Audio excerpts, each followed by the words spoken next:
За 26 оны шинэ дэв хувилбарын 9 дахь бодлого байна. За энэхүү бодлого маань онлайн сурлалын 12 дугаар ангийн 16-гийн Б гэсэн сурлал дээр байгаа бодлого байна. За синус 15 градус явуудахыг олох бодлого байна. За синус 15 градус явуудахыг шууд тодорхой бид нар мэдгүй учраас энийг нийлбэр юм уу ялгуурт гэж задлжтай байгаа хэрэгтэй.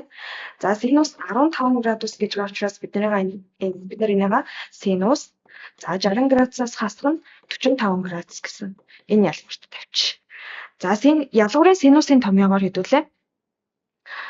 Синус альфагаас хасах нь бета гэсэн томьёо өгдөг. За энийг синус альфа косинус бета хасах нь косинус альфа синус бета гэж бичдэг.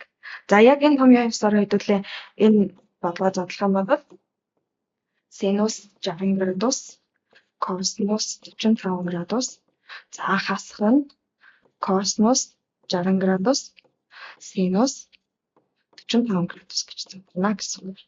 За одоо синус 60 косинус 45 гэх мэтчлэн бидний мэддэг утгууд байна. За синус 60 дээр болохоор 2-ны язгуур дор 3 гэсэн утга байдаг. Косинус 45 дээр 2-ны язгуур дор 2 гэсэн утга байна. За косинус 60 дээр болохоор 2-ны 1, синус 45 дээр 2-ны язгуур дор 2 гэсэн утга.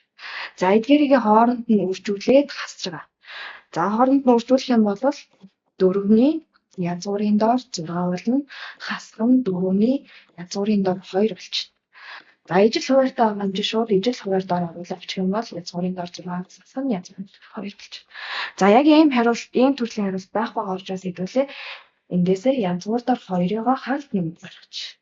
За тэгэх юм бол хаалтын дотор язгуур доор 3-аас хасах нь 1 үлдээд хуваарьт 4 гэсэн тав. За яг энэ хариулт маань бол бидний A хариулт байна.